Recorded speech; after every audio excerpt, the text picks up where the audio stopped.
After the death of Saul, David returned from the slaughter of the Amalekites and stayed in Ziklag 2 days. On the 3rd day, a man with torn clothes and dust on his head arrived from Saul's camp. When he came to David, he fell to the ground to pay him homage. "Where have you come from?" David asked. "I have escaped from the Israelite camp," he replied. "What was the outcome?" David asked. "Please tell me." "The troops fled from the battle," he replied. "Many of them fell and died, and Saul and his son Jonathan are also dead." Then David asked the young man who had brought him the report, "How do you know that Saul and his son Jonathan are dead?" "I happened to be on Mount Gilboa," he replied, "and there was Saul, leaning on his spear with the chariots and the cavalry closing in on him.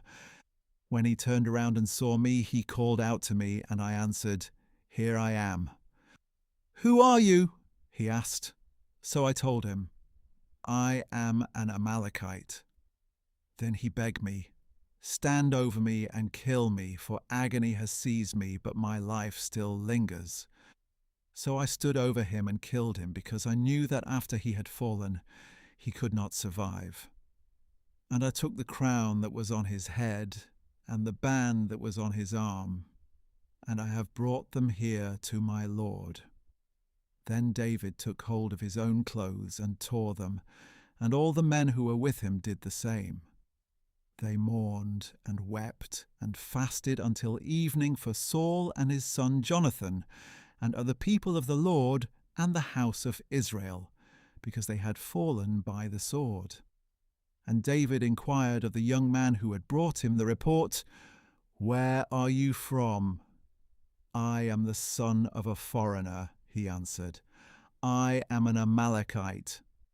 So David asked him, "Why were you not afraid to lift your hand to destroy the Lord's anointed?" Then David summoned one of the young men and said, "Go, execute him." So the young man struck him down, and he died. For David had said to the Amalekite, "Your blood be on your own head, because your own mouth has testified against you, saying, 'I killed the Lord's anointed.'" Then David took up this lament for Saul and his son Jonathan, and he ordered that the sons of Judah be taught the song of the bow. It is written in the book of Jashar, "Your glory, O Israel, lies slain on your heights. How the mighty have fallen! Tell it not in Gath, proclaim it not in the streets of Ashkelon, lest the daughters of the Philistines rejoice, and the daughters of the uncircumcised exult. O mountains of Gilboa, may you have no dew or rain, no fields yielding offerings of grain. For there the shield of the mighty was defiled, the shield of Saul no longer anointed with oil. From the blood of the slain, from the fat of the mighty, the bow of Jonathan did not retreat, and the sword of Saul did not return empty. Saul and Jonathan, beloved and delightful in life, were not divided in death. They were swifter than eagles, they were stronger than lions.